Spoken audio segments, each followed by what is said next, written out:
And tonight we're working on 1001 Celestial Wonders to See Before You Die. And we had gone through a dry stretch for actually a couple of months at least, in which we either couldn't find any clear nights or I was out of town. And so we just started up a week or so ago. We'd encourage you to go back and watch that video.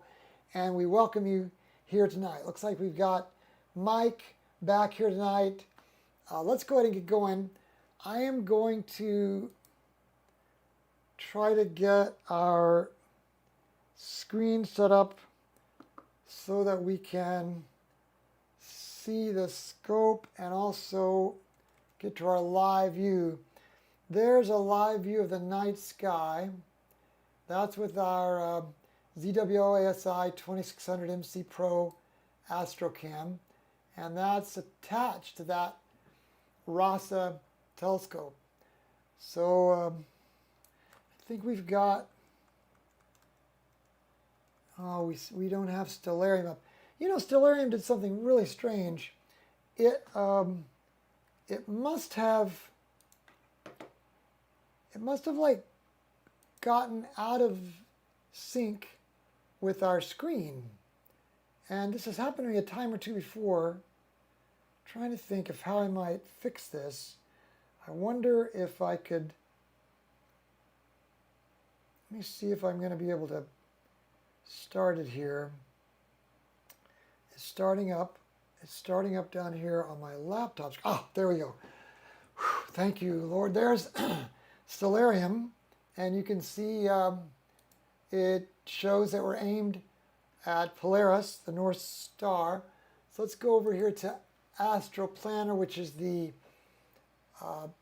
software we use to do our targeting, our planning for the targets that we would try to look at. And let's just start at the top here. These are objects that AstroPlanner feels like are good candidates.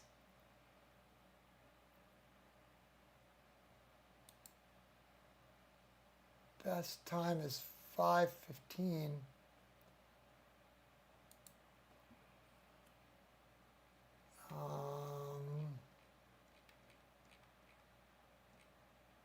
Seems odd, doesn't it? I feel like those are in reverse order. Let's see if we... Okay, here we go.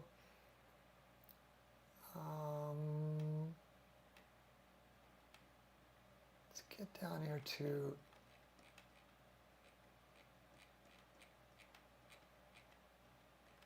Okay, here we go.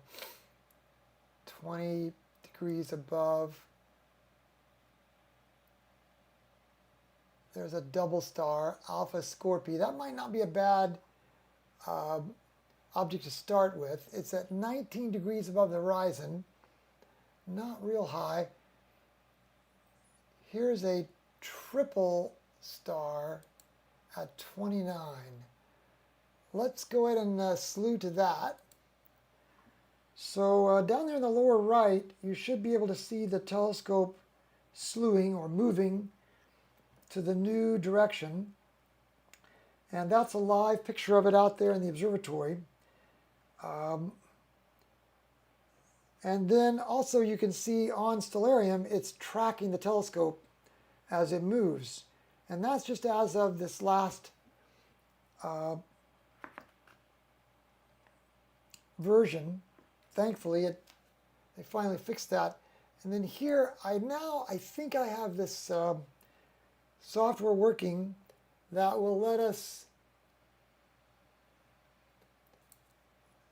sync Stellarium with AstroPlanner. Yeah. So there's Struve 1999. It's a triple star system. And you can see the telescope is sneaking there ever closer to it. So you're watching that in real time and also seeing the telescope real time in the lower right via a security camera out there in the observatory.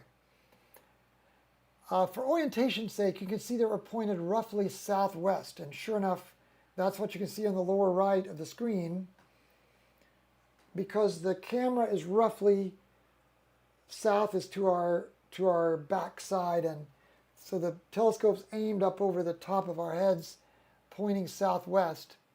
It looks like that we're aligned now, and let's go to our live view, and let's do a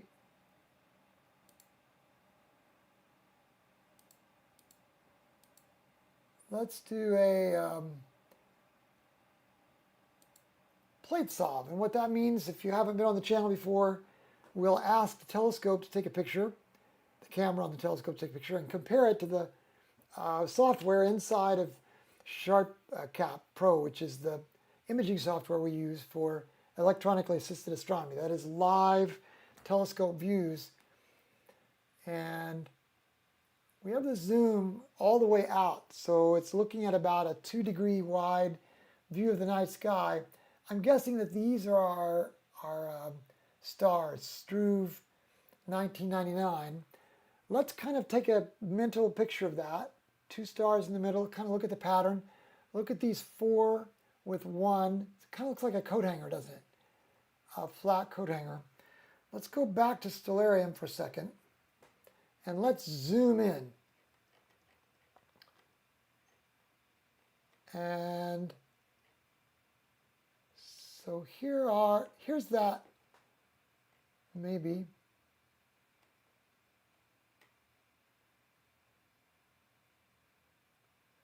I think this is the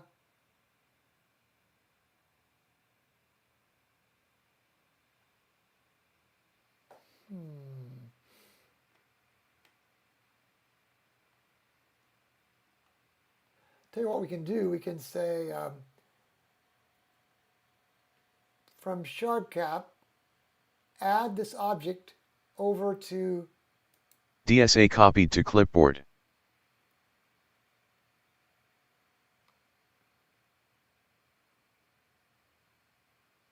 From Stellarium, add this object over to Sharpcap. So if we go over here and look at our deep sky image annotation, and then say paste custom object info. There it is. Wow. I'd like to say thanks to Pete. Pete was the guy who helped me tie all these programs together, because we were using 3 or 4 distinct programs. And I was complaining to him once on a live stream that it was just a 3-ring circus. And he wrote, he's a former, I think, computer programmer, still is a computer programmer, former professionally. He wrote this little control panel so it ties everything together. So what we did is we just took the information out of Astrophoto, looked at it in Stellarium, clicked the button, pasted that information into Sharpcap, and now we can see exactly that we are indeed pointed at the right target here in Sharpcap. So what we're seeing now is this triple star system. So look at the way it's splitting these 2 stars, which are a little bit wider, and then these 2 stars a little bit closer together. And this is this triple star system called Struve 1999, and it is object number 410 in Michael Bakich's book, 1001 Celestial Wonders to See Before You Die. See, you weren't able to think about dying before tonight because you hadn't seen this triple star system. Let's go to object 410, and thankfully we have a number of targets yet to see, so don't think about dying even yet. And you know, he doesn't say a lot about these. He just says Chi, is that it? Chi Scorpi has another designation, Struve 1998. Well, this binary, Struve 1999, lies less than 5 minutes south of it. The eyepiece field, therefore, will capture both doubles at once. This star is slightly easier to split than Chi or whatever. The most often reported colors for the 2 components are pale yellow and orange. Okay, so that's all he says. So this is, once again, we're going to turn on deep sky image annotation. I'm going to just do a, tell you what, I'm going to turn that off for a second. And sometimes when we do a plate solve only, it lets Sharpcap tune up its view a little bit. And sure enough, that is Struve 1999. So this double star system there. And I've mentioned before that I don't really think that Sharpcap is, I don't really think that a RASA 11 is a great telescope for splitting double stars, because they're not, it's such a wide field of view and the resolution is not particularly outlandishly good. You see how pixelated things are, but we can split those, and I'm guessing this is part of it as well, right? You think? Let's go back over to Stellarium, and that looks like it has a different name, Grapheus. Maybe Struve. Maybe Grapheus is one of the stars in this triple star system, but these two are the ones that are particularly troublesome to split. Now this is our Planetarium software, so this is just like a night sky catalog that we have to compare it to the real thing, but this is the real view that we're seeing through the telescope in real time. All right, so now we can say, quick observation, we could split this to our eyes. Both objects looked fairly bright white. And that takes care of observation. Observation logged. See what you guys have been saying. Mike is excited for tonight. Aaron from Griffin, Georgia. Good to have you aboard, Aaron. If you guys don't mind, just kind of tell us where you're observing from. And I didn't put out a lot of notice, just 2 hours notice, so thank you, Seven, for joining us. Our next object is Beta Scorpi. Beta Scorpi. It's also a multi-star system.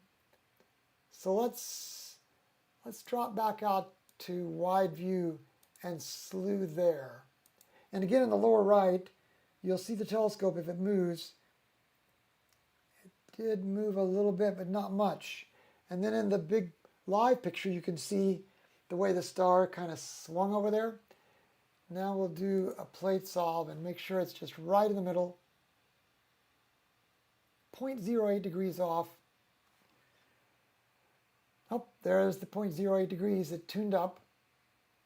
Now let's zoom in on this star. Okay, that one is either tougher to split or maybe one of these is part of it. Boy, it does look oblong though, doesn't it? Tell you what, let's drop down to like 1 second and see if maybe the brightness. Let's go to 500 milliseconds. What we're doing there is we're slowing down the exposure so that the brightness won't mess up our view. And sure enough, as we've slowed down the exposure to 250 milliseconds, now you can make out the satellite star there in this binary star system. Let's go down to 200 milliseconds. Let's get just a little more separation. Now the little movement that you see is just the scintillation of the atmosphere because we're zoomed in at 400% of our optical zoom's capability, which really means we're using the digital zoom of our camera. Much like if you had your cell phone camera and you went past the optical capabilities and you went into the digital zoom on your cell phone camera, maybe you've noticed that the view is a little more pixelated. Well, that's what we're seeing here. We're relying on the digital zoom of our Astrocam, but it really works out well in this case because you can see we can detect two different objects there. Now we're at 100 milliseconds and we get almost full separation. Let's drop down to 50 milliseconds and there is separation. So we are able to separate these. I'm going to put in the quick observation.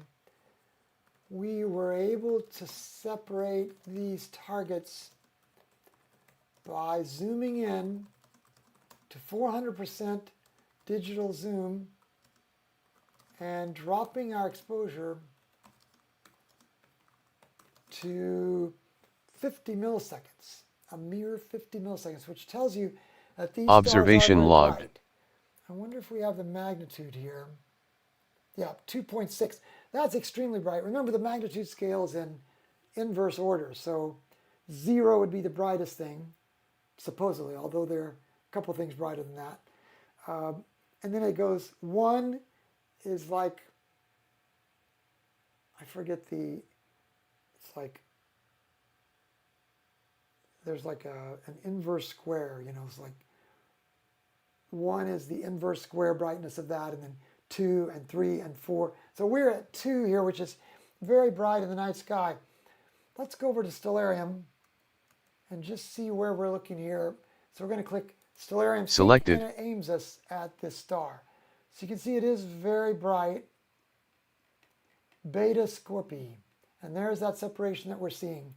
So this is in our Planetarium software. It's kind of like a catalog of the night sky. And we're still aimed more or less southwest. Wendy says she's local, Louisville, Kentucky. Hi, Wendy. And Deborah is in Humboldt, Tennessee. Good to have you, Deborah. Ty Kim and a couple of others there. We've got 9 on the stream. Welcome to all of you. If you haven't already told us where you're observing from, we'd love to hear. All right, so back at our targeting software again. Let's go to yet another multiple star system, and it's at 22 degrees above the horizon, and it is new Scorpi, not NEW, but NU Scorpi. So we'll slew to that, see if the telescope moves much.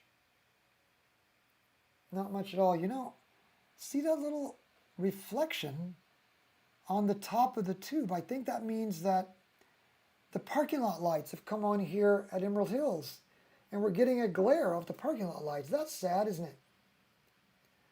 Rats, I should go turn those off. Let's sync to... Selected. Okay, so here's new. It's the blue Horsehead Nebula. Look at that.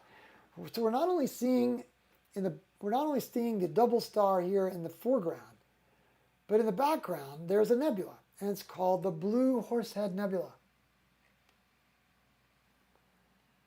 Not sure I make out a horsehead there. Anybody seeing a horsehead there?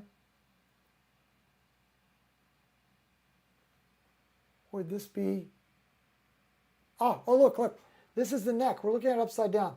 This is the neck, and that's the nose, and that's the back of the horse's head. So that's the neck. The blue horsehead.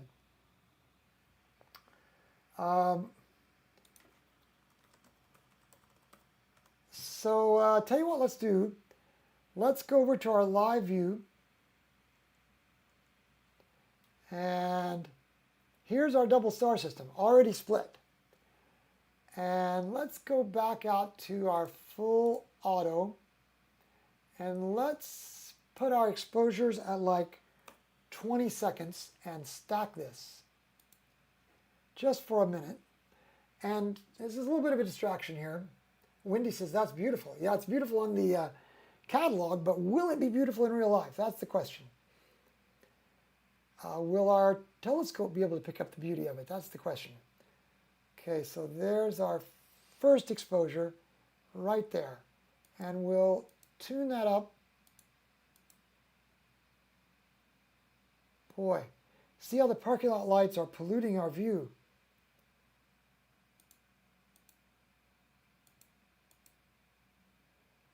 It's really sad, isn't it? I tell you what we're going to do. I'm going to walk down and turn those off. Now, I don't know how long my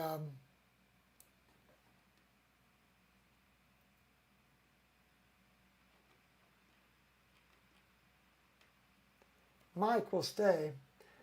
You guys just stay here and don't mind me. I'm going to go down and turn off those parking lot lights. I think I can control them from inside the building. But my audio will probably fade. I have a wireless mic on, but it'll fade.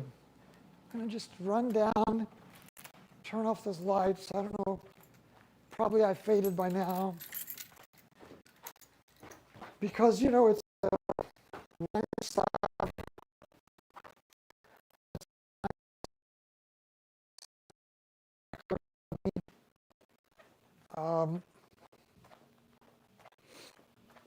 kind of go down here. So now I'm walking, approaching the door of the room where the kind of a utility room where the parking lot lights are located.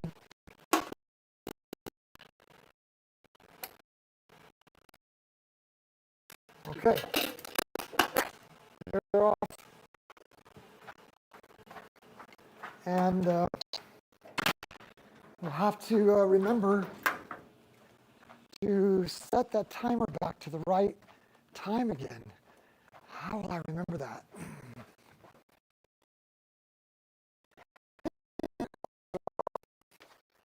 And I'm coming back upstairs now. And sometime or other, my mic should come back into range, and you shall hear me crackling back to life again. So hopefully I'm back. I'm back alive again, I hope. I'm back in the land of the living. And the parking lot lights are off. So your voice was choppy and muffled, but we heard you the whole way. Wow, how about that? Okay, so what we're going to do now is let's restart this. And by the way, Wendy also works here. And Wendy, if you can help me remember, we will have to change the timer on those parking lot lights and readjust it to reality because I swung it out of reality. Okay, now.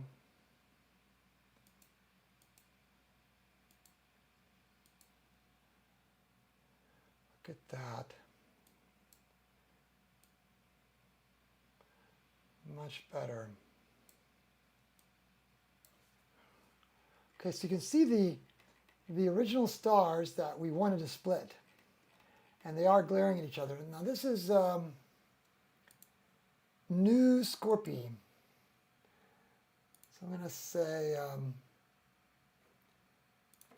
we split the stars, but live stacked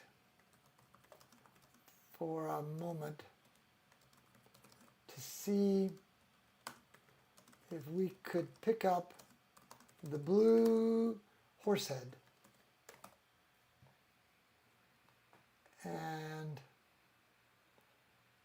this red, look how much this red is turned up. Wonder what happens if I turn that down. Okay, I don't know why that red was so high. I wonder if that's just from, let's coast over to Stellarium and see what part of the night sky this is. It could be reflection from Antares.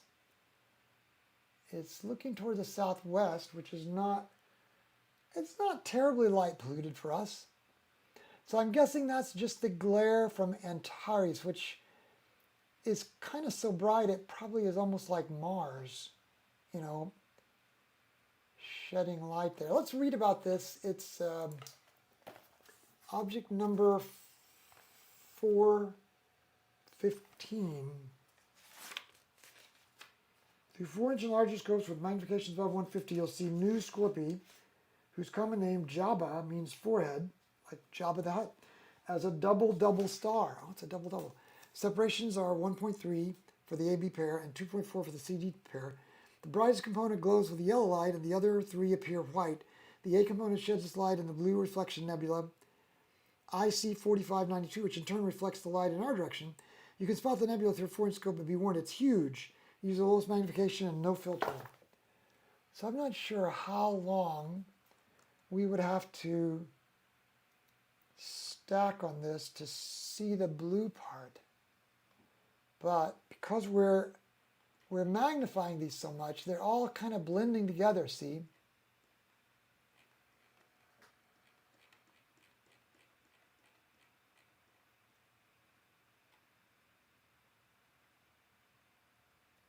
interesting that there's a blue nebula there. Again, I'm going to turn down the red.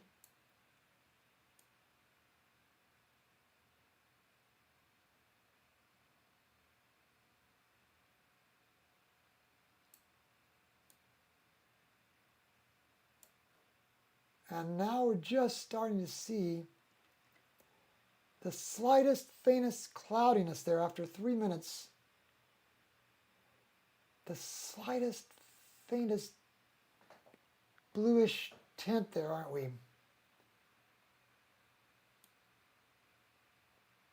If I turn the black level up too high, it vanishes.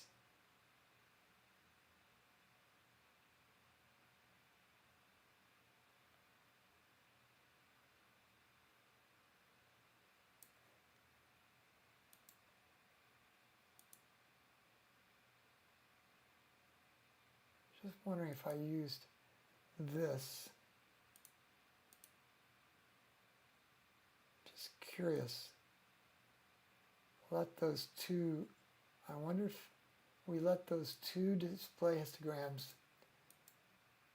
battle together for a second.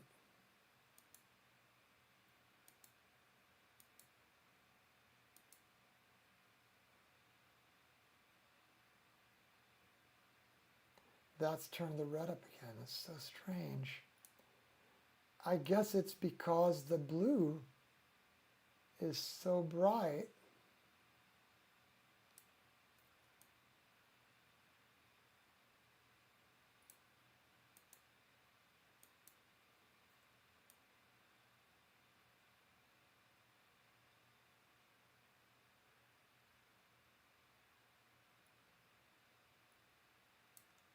So there we're picking it up pretty well. Look at the separation we're now seeing there too. The longer we've stacked. This is 5 minutes of stacking. We're seeing a good separation there. Okay, so I think you can kind of get the idea of this blue glow. I think we would have to stay on it a little bit longer, more than what we can tonight. I'm going to say here, this blue Horsehead, which is IC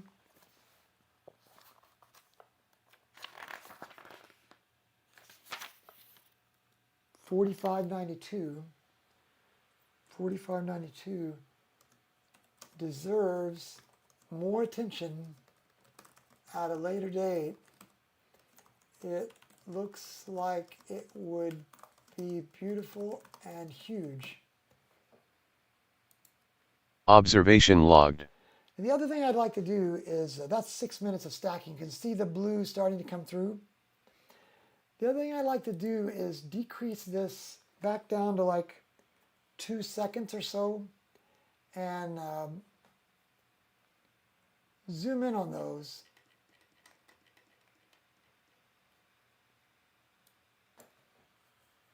Let's go down to 1 second.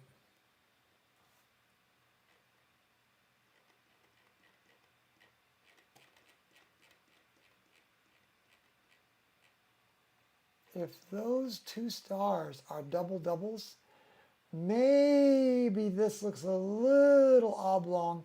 And look, that looks a little oblong as well. So we can't separate the fact that these are doubles, but we can see that they're a little bit misshapen, a little bit longer than they should be. So that's the telltale hint that they are double doubles, but our scope is not ideal for splitting something that close. Mike, good to have you on from Boston. All right. Let's now head to NGC 5921. It's at 30 degrees above. We're not live stacking anymore, so we can slew there. And down in the lower right, you should see our telescope be able to move a little bit. And we'll back out here. I'm sorry I was not able to get our Skycam working. I don't know what's wrong with that camera. If the cable has gone bad, I'll try I'll try next time replacing that cable altogether.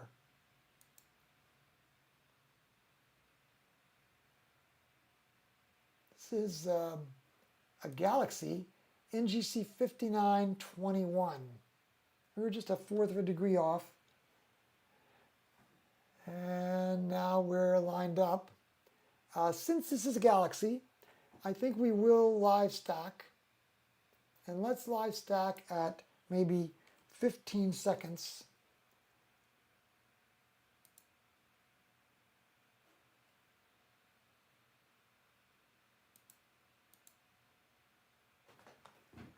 So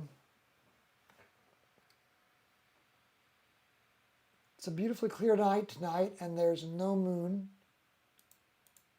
Well, there's a moon. It's just on the other side of the planet, so we aren't seeing it. So this is our first 15-second image, and look at something fuzzy there in the middle just after 15 seconds. Something just slightly fuzzy.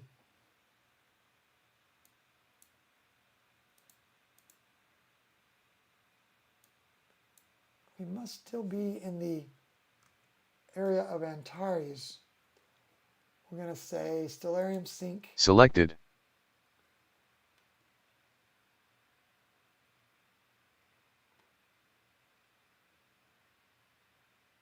Not as close to Antares. Just, you know, you can use a little tool here. It's right here, I think. No, it's here. And it'll let you calculate angular distances. So we're 30 degrees for Antares, so that shouldn't be giving us too much of a problem, should it? This is a small galaxy. Look, Stellarium doesn't even have any artwork for it. It just highlights it as NGC 5921, which is our target. Boy, Pete, thanks for this control panel. All right, so let's go over to Sharpcap and see how we're doing here. First, we'll do the reset of the histogram again, and then the reset of the colors. Then we'll pull our black threshold level right there, and then we'll push our mids closer, and there you can start seeing the galaxy barely start to show up there in the middle. That's 100%, but you can see the dust trails around that galaxy there. And let's just turn on deep sky image annotation. Okay, what we're going to do is we're going to turn it off for a second and do the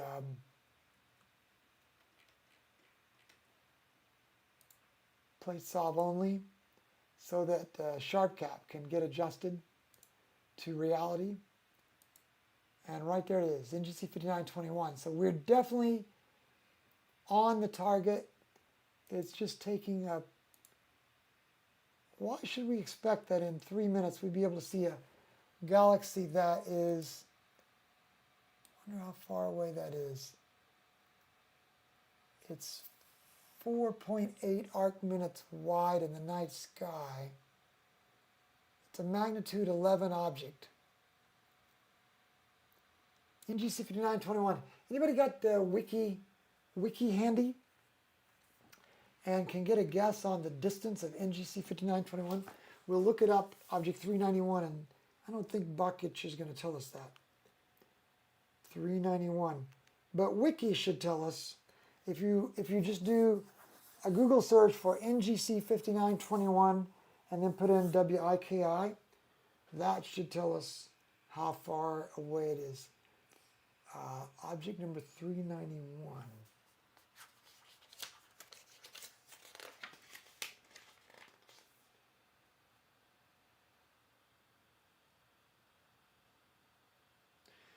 It'll just show the bright center, Bakich says. You might spot its bar, probably with some difficulty, as a faint oval ring that hints at spiral structure. That's exactly what we have. Oh, here it is. 75 million light years away, far beyond the magnitude 11.6 foreground star. Appears on the southwestern edge of the galaxy's halo. Can you make that out? So here's the halo, and there's the star. He says that the galaxy is far beyond that star.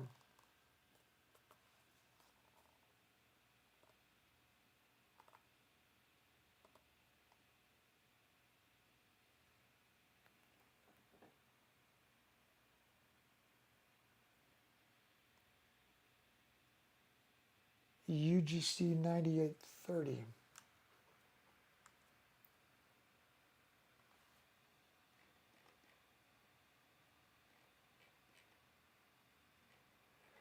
I don't think that's in Stellarium.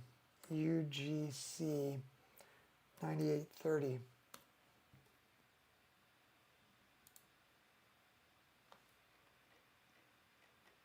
Doesn't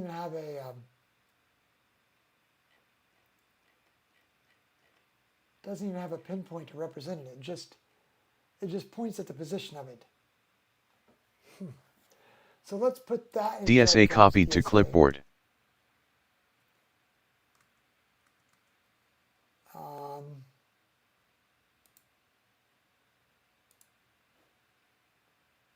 What we'll do here is paste that in.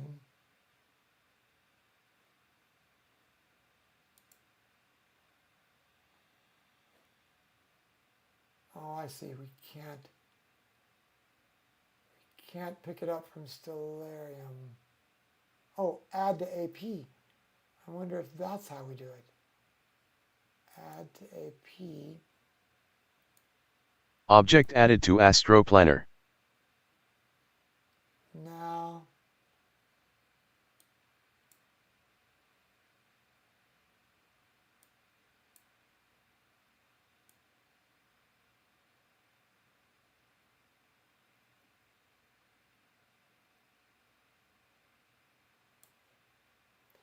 I guess we can search for UGC 9830. And that search box is off camera here. And there it is. So it added it. Its more well-known name was PGC 54909. So now with that highlighted, we can say Sharpcap. DSA copied to clipboard. Go back to Sharpcap and paste it in here. I see. So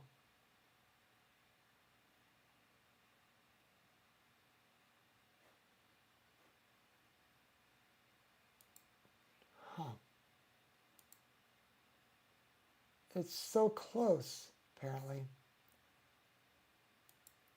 that it almost just overlaps.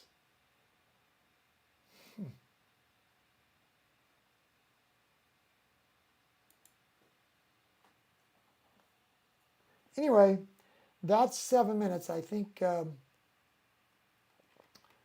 can kind of see the spiral structure starting to form. It's almost got a spherical structure like an elliptical, doesn't it? A glow.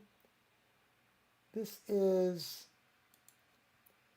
I'm going to go ahead and remove that just because that wasn't in Bakich's list.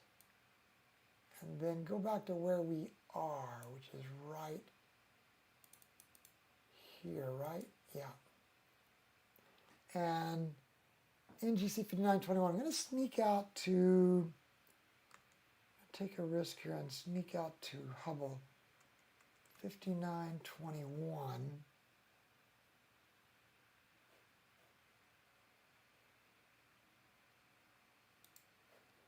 NGC 5921 Hubble.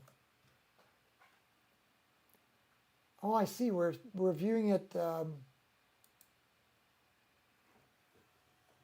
We're like viewing it from the top down So it's face on, and that's why it has that glow, that circular glow.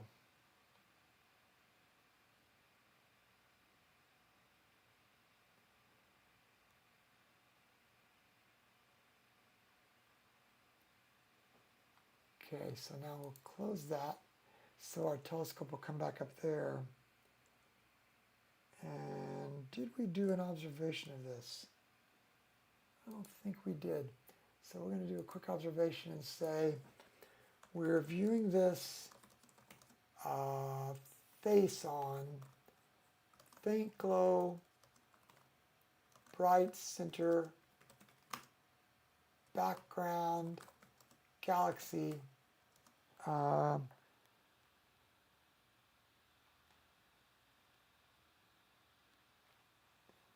UGC 9830, we located in Stellarium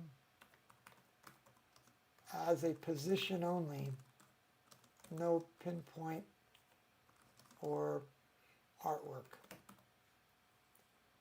Wasn't visible to us 16th magnitude, but the NGC 5921 was and is glowing. That's great. At 75, was it 75 million light years? You know, distances like Observation these always logged. fascinate me, and I'm guessing they do you as well. Just pause for a minute and realize this is a live view again through that telescope you see on the lower right of your screen. Think about it. 75 million years ago, not 75 years ago, not 75,000, not 7.5 or 75, 75 million years ago, this galaxy was beaming light toward us. And those photons started traveling at light speed through intergalactic space, just through nothingness, through the vacuum of space. No air, or very little air, almost nothing. And as space would have it, there were no objects in our way at this point, at this time, 75 million years ago. So we have a clear shot to look at where those photons left.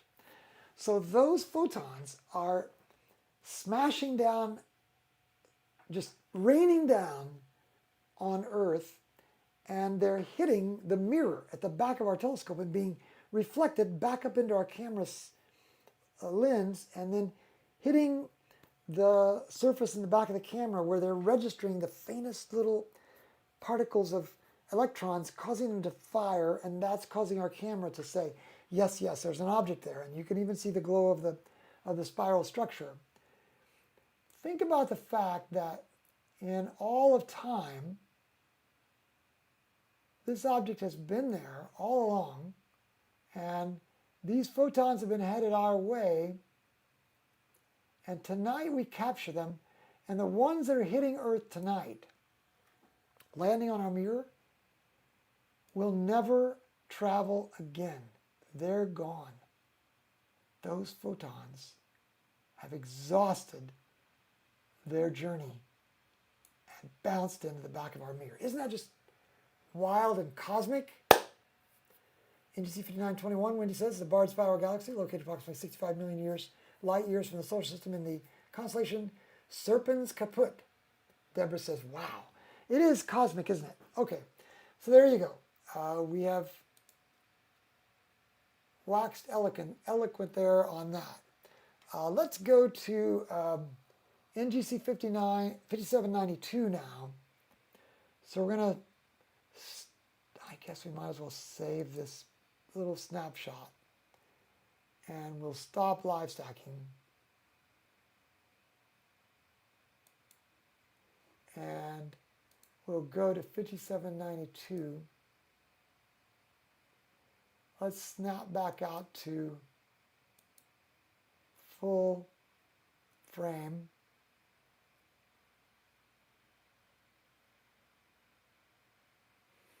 We're still at 15 seconds.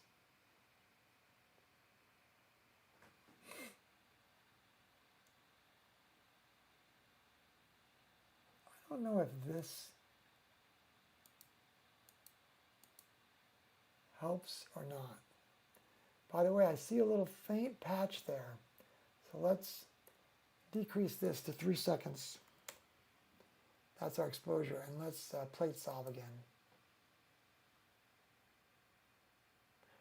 If you ask me, this is fascinating. To be able to see something 75 million years away live, it's just beyond belief, isn't it? Okay, so we were 0.13 degrees off, and the telescope's made a correction for that. Let's go back to about 17 seconds maybe. And really, let's go ahead and turn this display histogram off on the side. And let's start live stacking here. This is 5792. Selected. So you see it queued up here in Stellarium. And we're still aiming west-southwest. Not too far above the horizon. Once again, there's no artwork per se. It's just a target in the sky.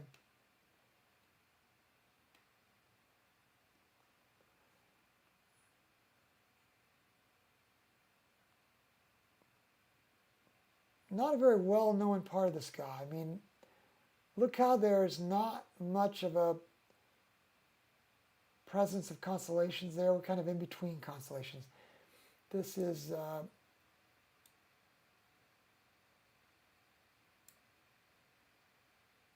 NGC 5792. Let's go back to Sharpcap now and do this histogram stretch. Oh, we're down in the trees. Look at that.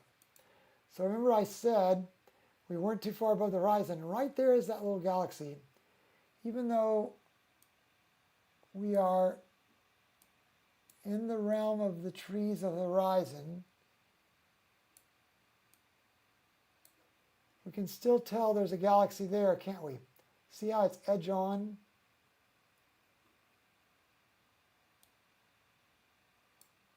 Though it's down in the treetops, but it's edge on there. This is 5792. I'm just going to say, caught this just as it hit our trees at 18 degrees. Observation logged. So we won't belabor that. Let's climb up and get a little higher. What do you say? Let's go to something like this galaxy. This is NGC 5962. Let's go see.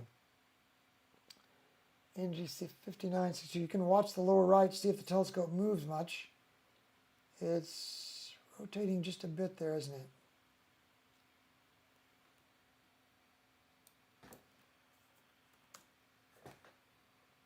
There you can see the star trails, kind of confused by the telescope's movement. We'll plate solve, just make sure we're looking square onto it. Mike, good to have you on from Georgia. Turf, good to have you from Colorado. We're up to 13.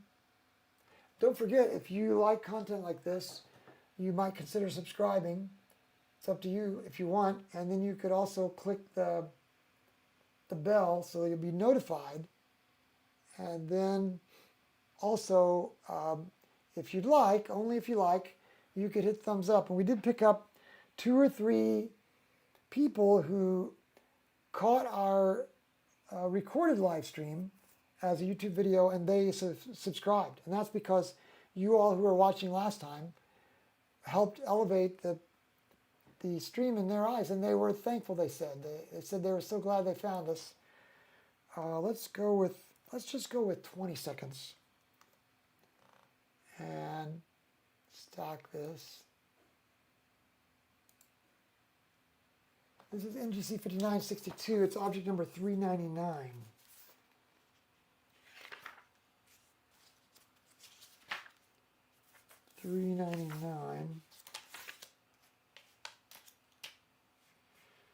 NGC 5962 lies in northern Serpens Caput, just west of the three stars Beta, Gamma, and Kappa Serpentis that form the Serpent's head.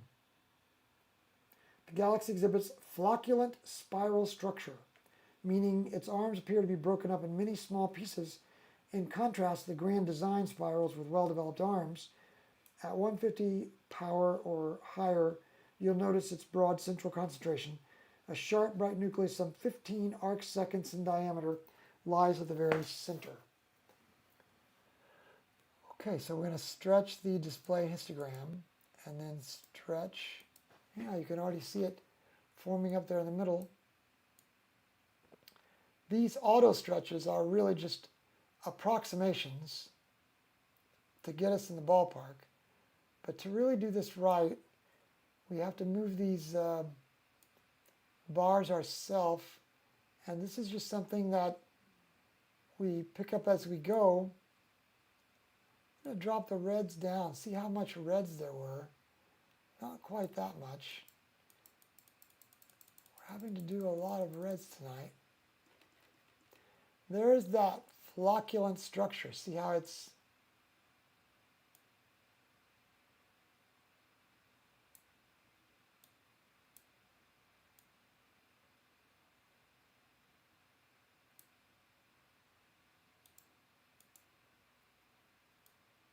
there's not a bad view of it, is there? Look at that. It's kind of like a false color image though, isn't it? Wonder why on some nights we have a lot more reds in the mix.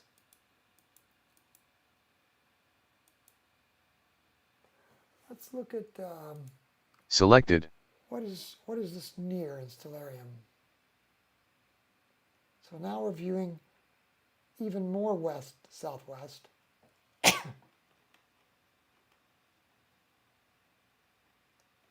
I'm curious as to what caused that. Maybe just in the area of the sky where we're pointed, we have some light pollution that's kind of poisoning the night sky there. We are running a light pollution filter. This is the Celestron light pollution filter that was designed for the RASA 11, specifically for it. There are a number of other light pollution filters. They're all very expensive. I think this one was, I mean, it's outrageous. I'm ashamed to say, I think this one was several $100s just for the filter to try to mask the light pollution of the city of Louisville. But again, without it, we would see very little of these galaxies. And I just wonder sometimes if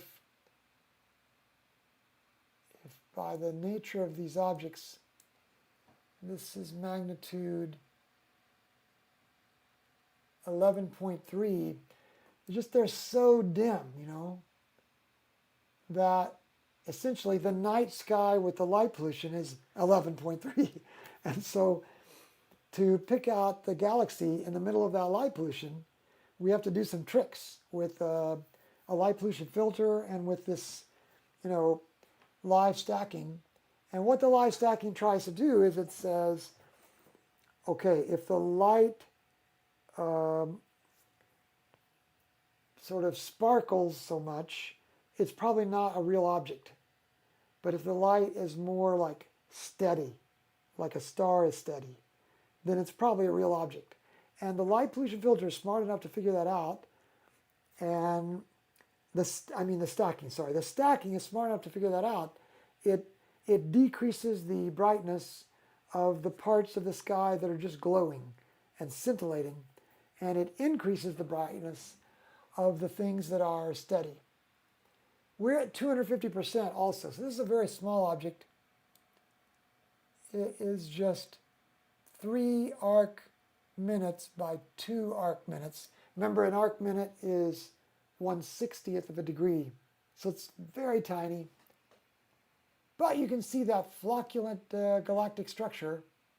And now, after having seen NGC 5962, you are one step closer to being able to say that you've seen it all, according to Michael Bakich. So I'm going to say here, we could see the flocculent. How do you spell flocculent, by the way? F-L-O, 2 C's, F-L-O-C-C-U-L-E-N-T, F-L-O-C-C, flocculent. We can see the flocculent spiral structure broken up into many small pieces, as opposed to grand design galaxies. Bright nucleus, huh? Clear galactic structure, just not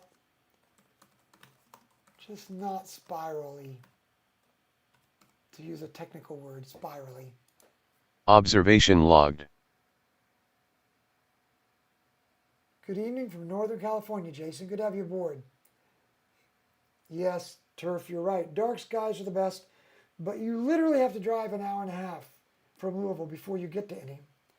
And that's out in the middle of a guy's pasture. I went there once, and it's just too far, you know?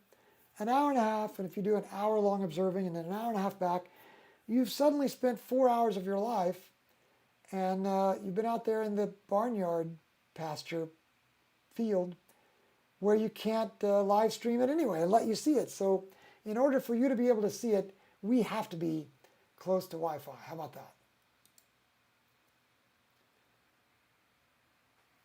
All right. Well, I think